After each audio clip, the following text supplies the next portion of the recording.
Hello, and welcome to a Fragmentarium video conference. I am your host, Bill Duba. Today, we are joined by Lucie Moruzzis and Isabelle Scappazzoni, book and paper conservators at the Archives Nationales France. They will be speaking on conserving, restoring, and documenting fragments, the case of the French National Archives. Lucie and Isabelle, you have the floor. Hello. First of all, we would like to thank the Fragmentarium project and William Duba for inviting us to talk to you today. Before turning to the case of the French National Archives fragments, we would like to look at the terminology used in conservation restoration to make sure everyone is on the same page. As you are no doubt aware, the notion of conservation restoration has evolved considerably over the last 50 years with the adoption of texts that are fundamental to our profession. So here are the few basic principles. Conservation restoration, according to the 2008 ICOM-CC resolution, all measures and action aim of safeguarding the tangible cultural heritage while ensuring its accessibility to present and future generation. Conservation embraces preventive conservation, remedial conservation, and restoration. All these measures and action must respect the significance and the physical properties of the cultural heritage item. To fully understand the National Archives approach to the fragment collection, here are the few points to consider. The preventive conservation, all measures and action aim at avoiding and minimizing future deterioration or loss. This method can be used for an individual cultural object, but more often used for a group of objects, whatever their age or condition. These measures and action are indirect. They do not interfere with the materials and structure of the objects. They do not alter their appearance.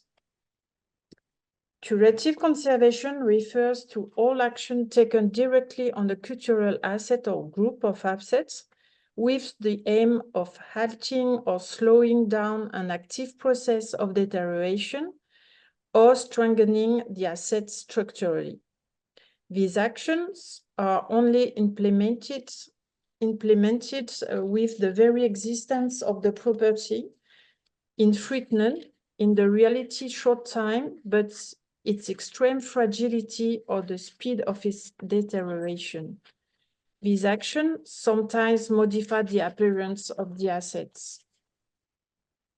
Lately, restoration is the set of actions directly undertaken on a singular cultural asset in stable condition, with the aim of improving of appreciation, understanding, and use. These actions are only undertaken when the property has lost some of its meaning or functions because of past deterioration or remodeling. These are based on respect for the original materials. Most often, such actions modify the appearance of the property. Here is a table summarizing what I've just explained.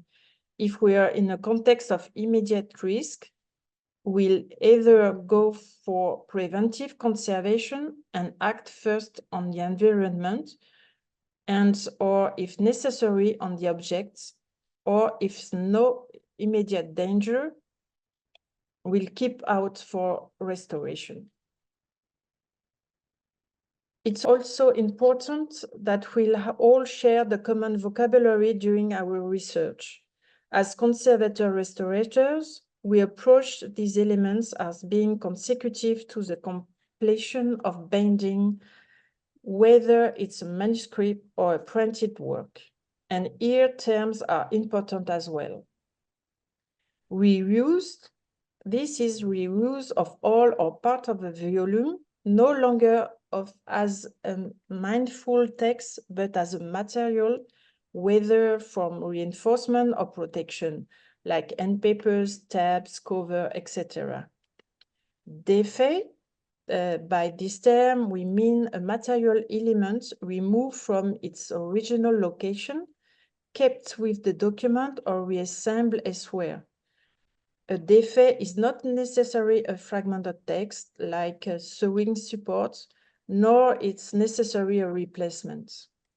And finally, a fragment is a piece of a whole, a physical piece of text. A fragment is not always reused. Example, medieval manuscript whose miniature were cut out to create albums in the 19th century.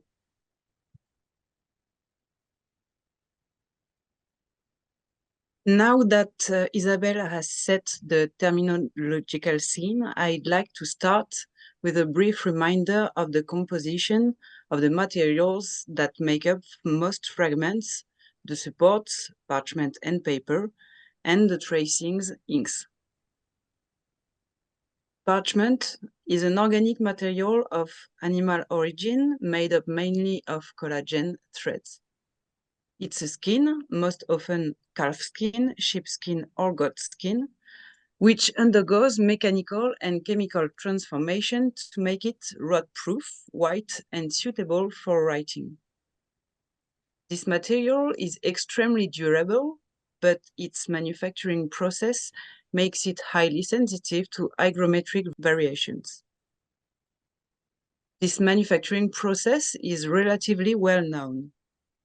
Here are a few illustrations from different eras. Without going into detail, let's just say that the first step is to remove the hair, epidermis and hypodermis, by bathing the skin in an alkaline bath, usually slacked lime. During the fabrication, the collagen threads that make up the dermis reorganize, stretch, and align with each other. This is what gives parchment its thinness and strength. Basically, in the dermis, collagen threads are organized a bit like cooked spaghetti, whereas in parchment, they're organized more like raw spaghetti. But since nature abhors a vacuum, these threads will tend to return to their original cooked spaghetti-like organization at the slightest touch of moisture. That's why parchment is so sensitive to humidity. Let's look at paper. It's also an organic material, but this time of plant origin. Its main constituent, its elementary brick, is cellulose thread.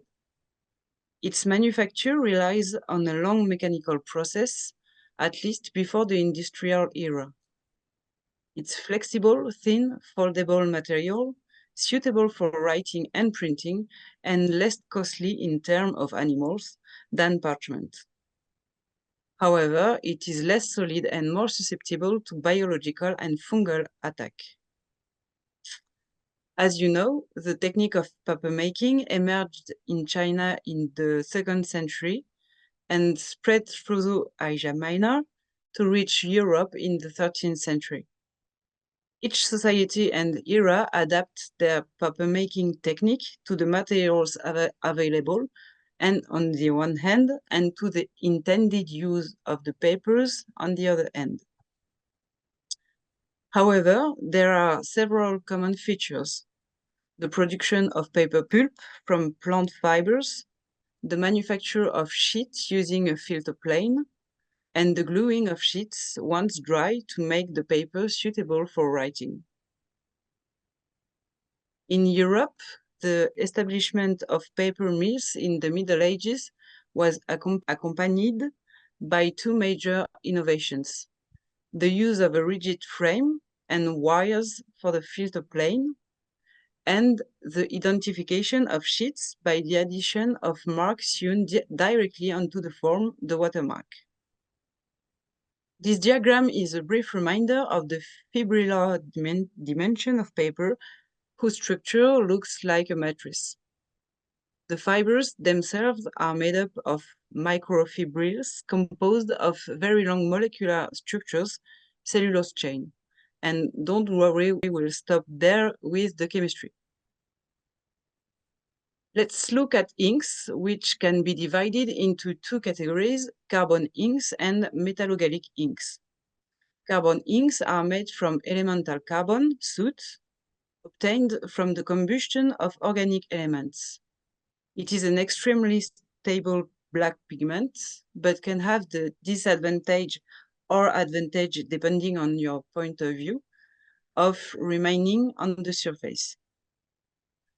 Quite rarely used for handwriting in Western Europe from the early Middle Ages onwards, carbon inks are the basis of printing inks, which need to be much faster than liquid to cling to the block letters. Carbon inks pose no conservation problem. Metallogallic inks, on the other hand, penetrate deep into the substrate. They are made from a mixture of tannin from gold nuts and a metallic salt, which together form a black precipitate with complex chemical characteristics. Due to their instability, these inks can give rise to major conservation problems. Highly sensitive to humidity, they are liable to degrade themselves and their support through a dual self-sustaining process of oxidation and hydrolysis. You are all familiar with this problem, which has been giving generations of conservators and curators cold sweats for decades. Our ancient document fragments are therefore made up of different combinations of these materials in varying proportions and in different states of preservation. Of course, gold and the colors of illuminations, certain metallic corrosion deposits, adhesives, textile threads when the fragments are sewn, etc., are sometimes to be added. These combinations make fragments materially complex and rich composite objects.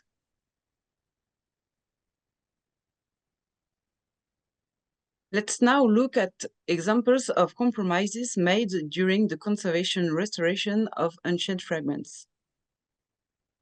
Historically, the 19th century and its great campaigns of conservation and standardization through binding marks a real acceleration and diversification in the way fragments are recovered, restored, and classified.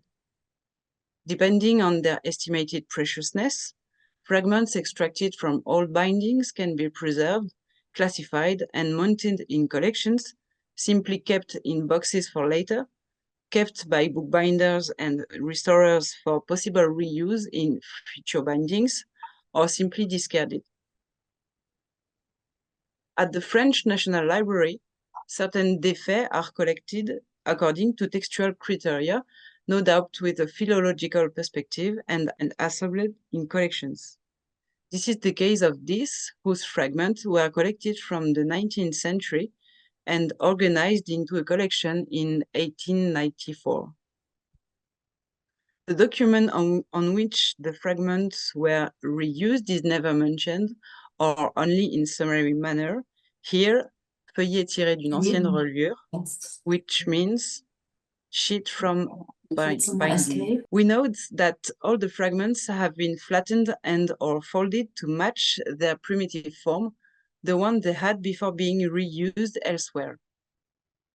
Some fragments are doubled in their less inscribed side, and all the reassembled fragments have in common that they are inscribed on at least one of their sides. So it's the text we are trying to read here, not the object. At the National Archives, fragments were also recovered during the major binding campaigns carried out through the 19th century.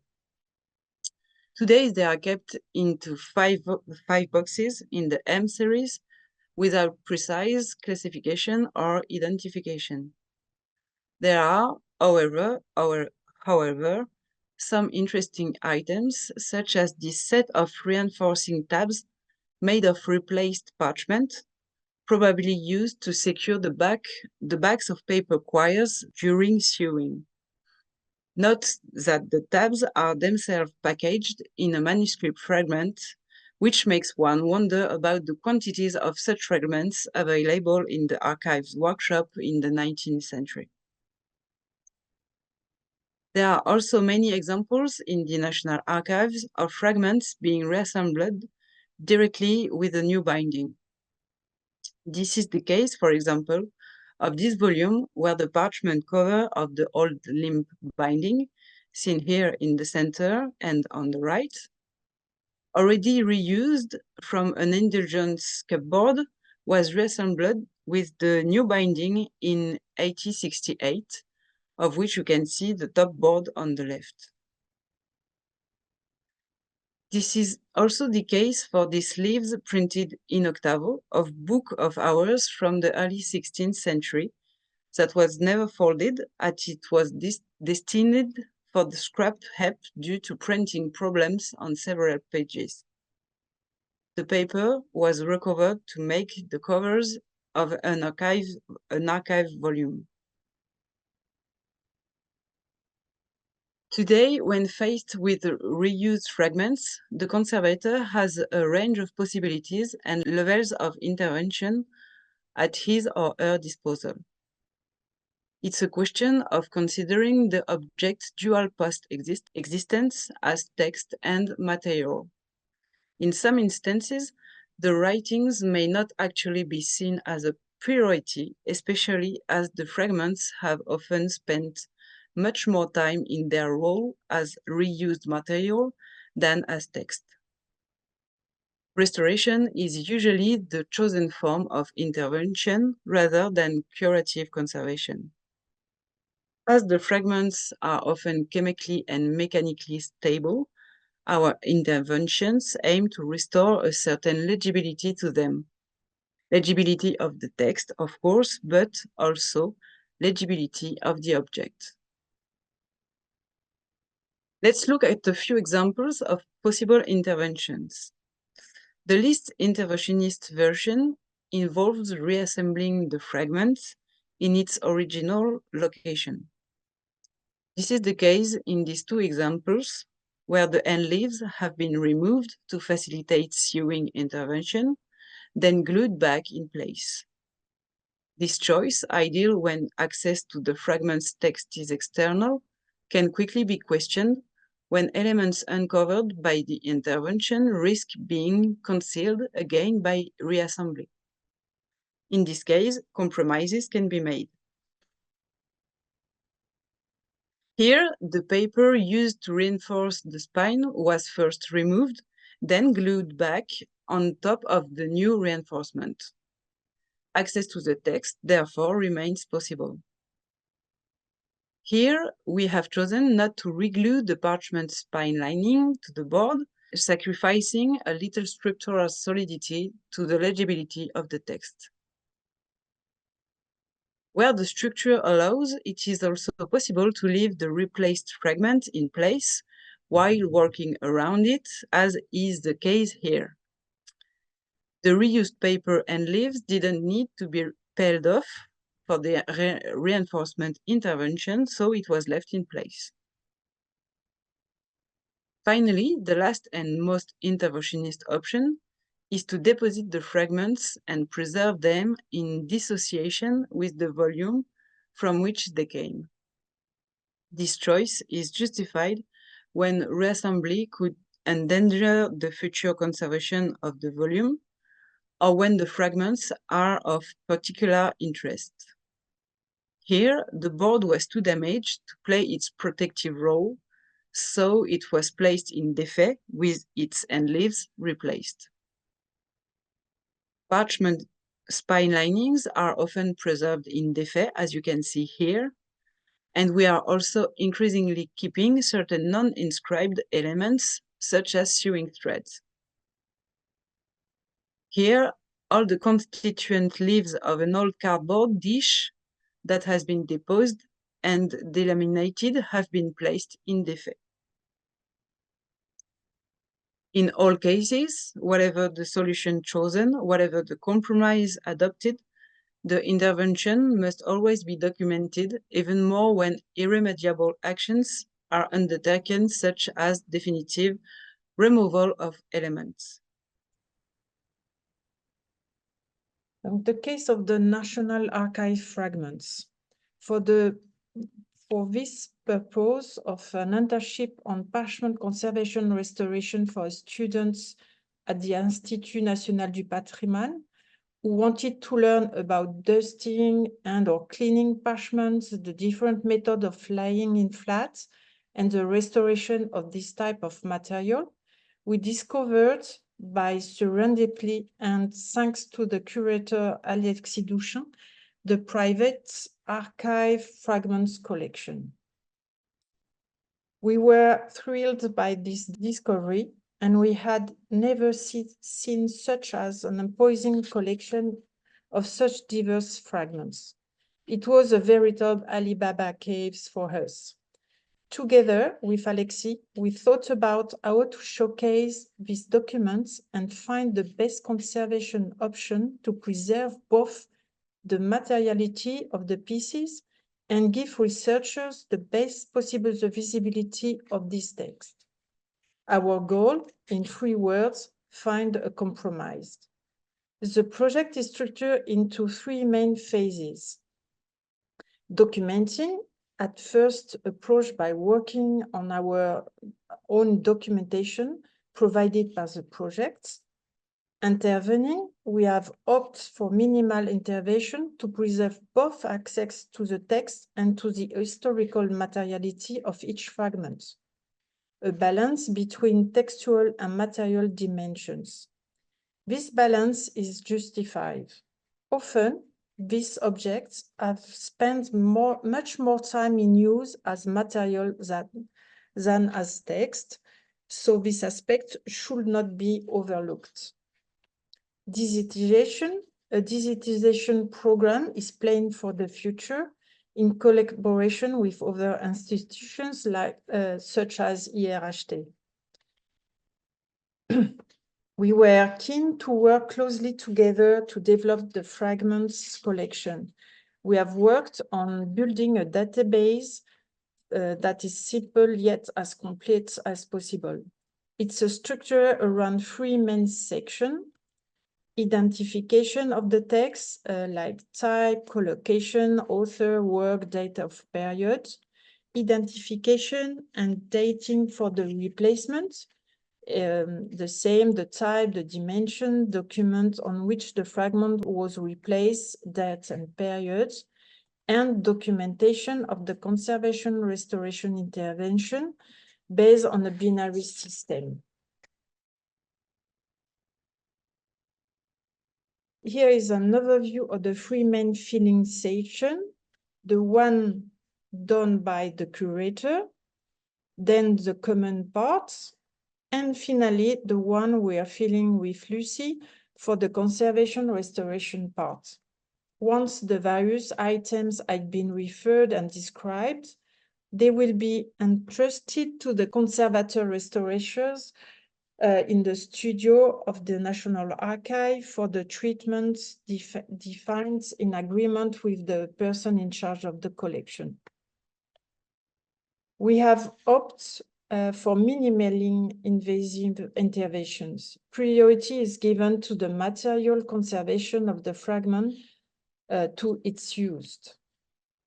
Minimal conservation, this is before and after photographs, dusting or drying cleaning, slight deformation attenuation.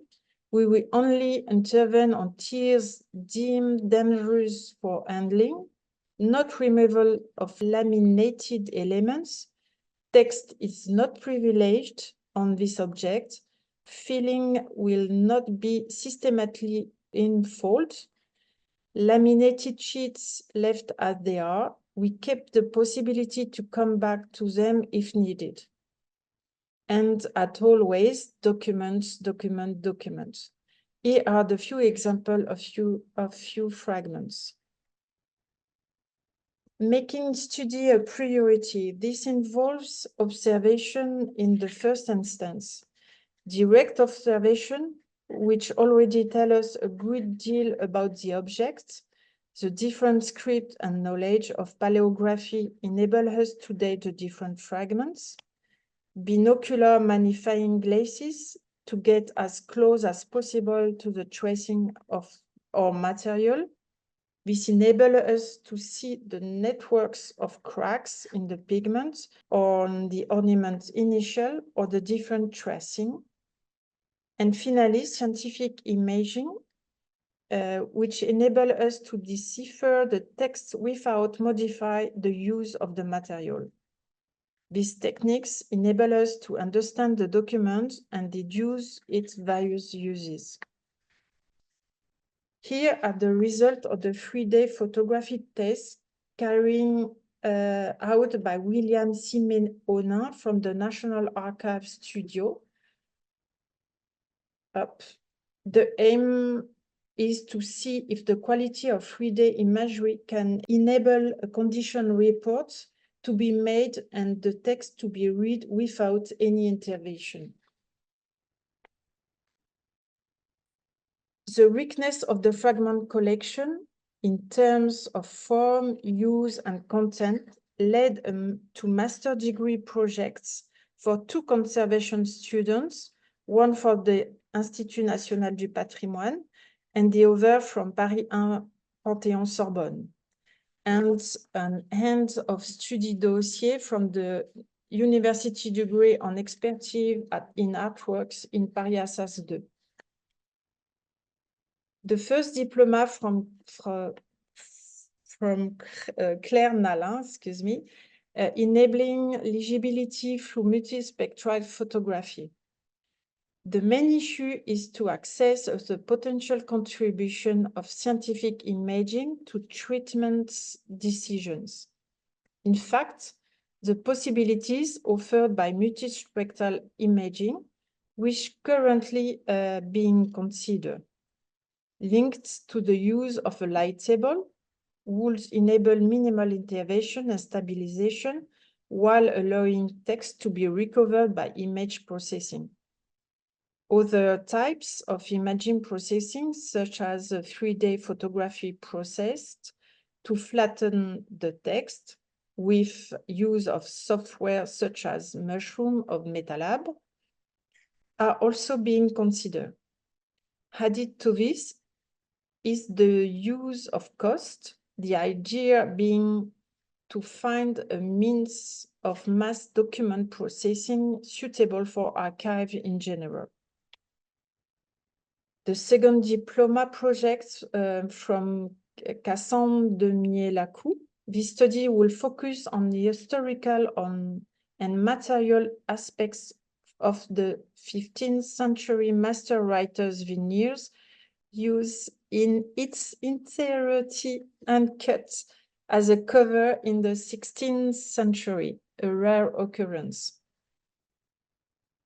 And finally, the university degree project involved in application of scientific techniques to the appraisal of work of art. The master writer posters serve as the object of the study. The survey for this research was as follows. What pigments are present in the ornaments initial, the red arrow? Determination of the various inks and techniques used on the sign, red and green arrow. X-ray fluorescence analysis would enable us to measure the relative proportion of irons, copper, and zinc, a characteristic signature of the salt used to make the ink. Then determining the parchment, it's cow, pig, or something else, using proteinic analysis. This analysis would enable us to determine the parchment animal species. This study will involve taking microsamples or alternatively using an integrating sphere equipped with a spectrophotometer, which is non-invasive method, and a confirmation of dating to the material. This the only possibility will be to use the molecular decay dating method to find when the animal was slaughtered to serve as reactive materials in our case. But this will be a little use for our study. The study of a collection as complex as that of the fragment in collection AB19 of the National Archives requires continual decision-making from all involved parties, the person in charge of the collection, the agent of preventive conservation, those of the conservation restoration studio, of the photo-digital studio, the paleographic historians, and codicologists, and so on. A multidisciplinary mindset in the sine qua non for the success of such long-term projects. The role of the conservator involved in these projects is both specific and intermediary. Familiarity with the documents is shared with the person in charge of the collection, enabling them to discuss what needs to be done to restore the altered qualities of the documents. Knowledge of the materials and mastery of how they are used enable us to expose their intimate technological particularities in the context familiar to historians, and to propose interpretation of the clues the document presents. Understanding the behavior of material and their interaction enable us to consider the means of appropriate conservation that maintains the preservation, consultation, and reproduction of the document, thus revealing or promoting its heritage quality. Thank you for your attention. Thank you very much for a broad-ranging and fascinating presentation. We have some time for questions. Just a general question about your work on this collection AB19. When did you start this project of looking at this material, and what does the future look like? How long is this going to run? Wow. It's begun since, well, 3 years now, I think. And we'll still, the work is still on progress. And as you know, it's 25 boxes full of hundreds and hundreds of documents, fragments. So we just work on 5 boxes, and just for the database, we didn't begin the work on the fragment properly. And I think it's a long years project. Actually, it's the kind of project we are working on when everything else is done, when nothing else is more urgent. So there's no deadline, and so far there's no date of end for this project. And we would like to be able to work with everyone in the studio. We want only Isabelle and I will renseigner the database, and everyone in the studio is going to work on the conservation work. So it will be a long-term work. All right, thank you. Laura Albiero has a question about restoration practices. For example, if you are restoring a book binding and you find fragments, what are the priorities in the restoration process? Do you detach the fragments and keep them to make them available, or do you put them back in the binding even if they are not visible? We are going to make the response of the conservator. It depends. Usually in restoration conservation, we almost let all the pieces in place. If we have to take out, it's because it's a very damaged book, and we can take out.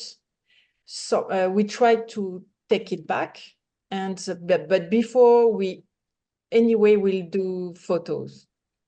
So if we take it like say Lucie on the PowerPoint, if we take it like Defay, Pose it. Sorry. If we depose it. Yeah, it's in a very special. It's a rare occurrence, very rare.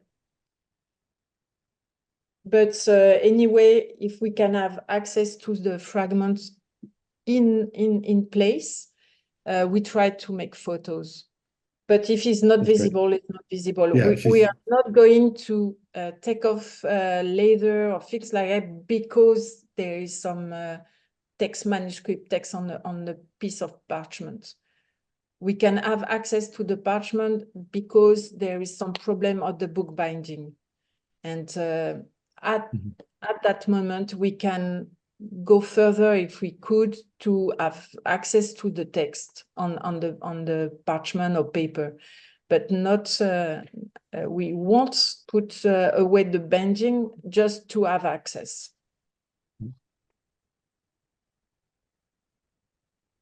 All right. Well, Laura says thank you as well. I'm still stuck on the picture there of the cave of Alibaba and all those boxes there. We can just add it from the two diploma. The first one from Claire Nalin, she on a subject, she also helped us to define all the treatment we are going to do on that enormous pieces of fragments. So she make a lot of tests on the inks, on the parchment, on the paper, on the pigments, and so now, and on the glue, on the paper you are going to use, on Japanese paper you are going to use, the best way to put it on, to glue on. And so now we have, it was a big work, and now we have the main direction, main process for the intervention. So that's a very big things for us. And she took into account that there are 25 boxes, so hundreds fragments, and it was a data she took into account to choose the glue, the materials to use for the conservation project, because it had to be realistic as well, because of the size of the collection.